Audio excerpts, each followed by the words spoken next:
Herman Bika, juriste en formation. Dans cette vidéo, je vous présente le principe de la summa divisio. On est parti.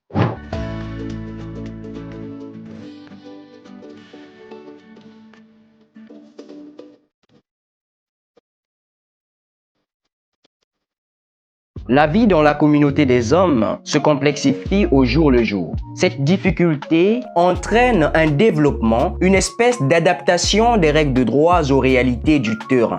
Conséquence, une multitude des règles de droit voit le jour. Des règles de droit de plus en plus spécialisées. Dans un tel tohu-bohu, les juristes ont essayé d'apporter de l'ordre en créant la théorie de la summa divisio, principe selon lequel le droit d'un pays, le droit d'un État est divisé en deux branches principales, deux branches comportant chacune des sous-branches. Il s'agit du droit public et du droit privé. Le droit public et le droit privé sont les deux branches principales du droit. Mais la question qu'on peut se poser est celle de savoir quelle différence il y a entre ces deux branches du droit. Pour répondre à une telle interrogation, nous allons étudier successivement le droit public et le droit privé, puis montrer l'intérêt de cette distinction, l'intérêt de cette étude séparée. N'oublie pas de t'abonner si tu es nouveau et aime la vidéo. Premièrement, nous commençons avec le droit public.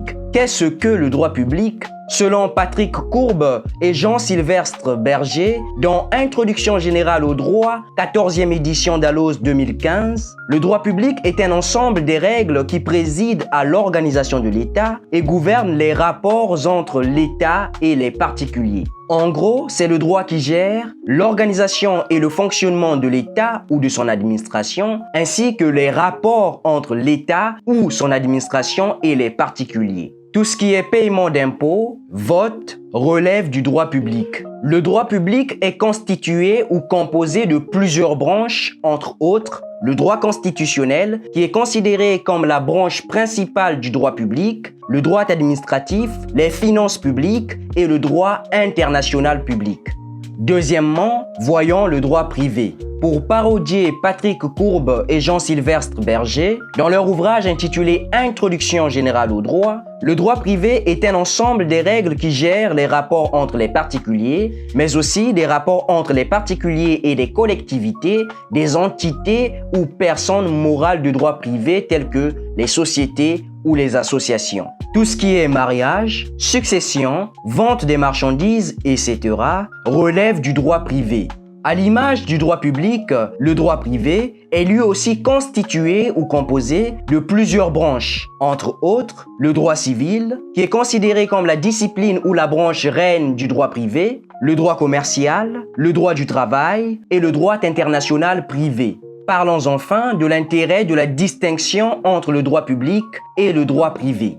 Force est de relever que le droit public a pour finalité ou a pour objet, pour objectif de satisfaire l'intérêt général. C'est-à-dire de faire en sorte que tout le monde se retrouve, que tout le monde soit satisfait. C'est ça le but du droit public, la finalité du droit public.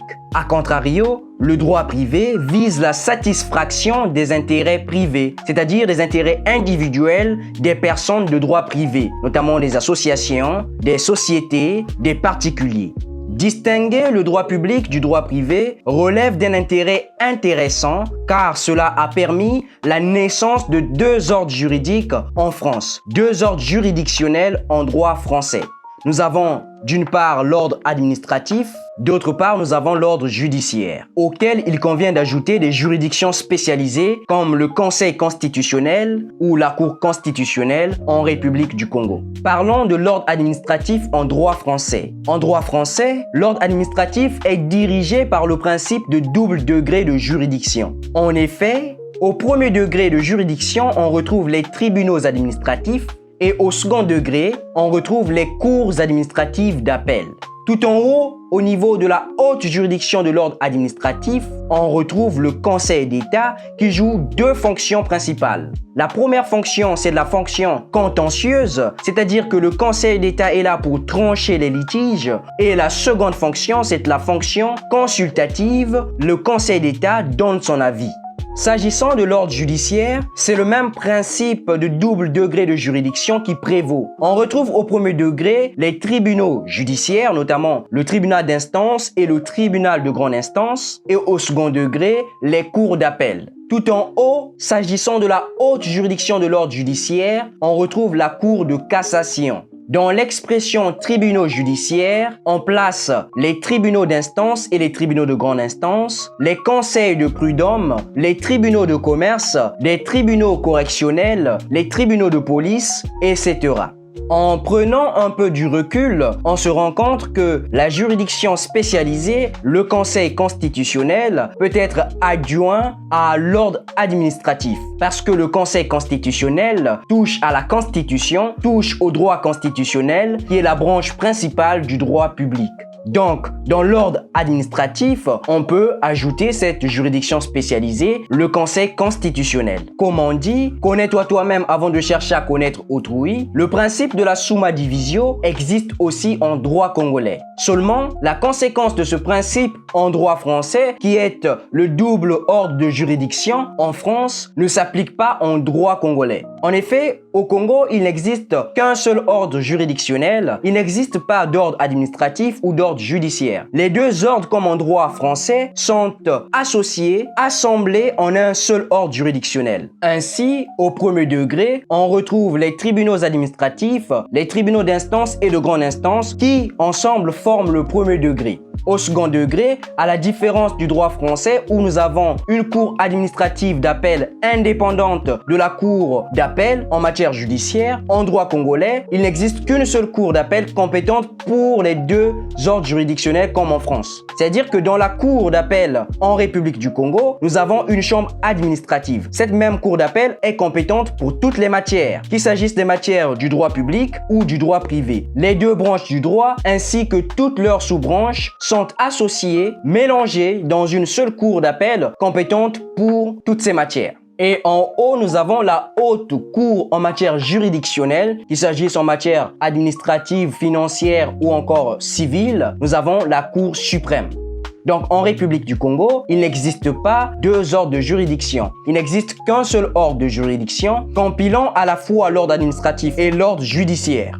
L'autre intérêt de la distinction entre droit public et droit privé, c'est que aujourd'hui, les deux branches du droit cohabitent. Il existe aujourd'hui une cohabitation entre le droit public et le droit privé. Cette cohabitation se justifie par la naissance de nos jours des branches dénommées mixtes. Tel est le cas du droit pénal, tel est le cas du droit processuel. Des branches qui font appel à la fois au droit public et au droit privé. C'est une remise en cause, en réalité, du principe de la summa divisio. Et quand on regarde de plus près avec une loupe, on va voir même dans la conséquence, dans l'ordre juridictionnel, en droit français surtout, on se rend compte qu'il existe dans l'ordre judiciaire une partie dénommée partie pénale, où nous trouvons des juridictions compétentes en matière pénale. Or, je l'ai dit, le droit pénal constitue de nos jours une branche mixte. Donc, cette partie droit pénal, cette partie pénale dans l'ordre judiciaire est une partie mixte, une partie qui fait appel à la fois au droit public et au droit privé.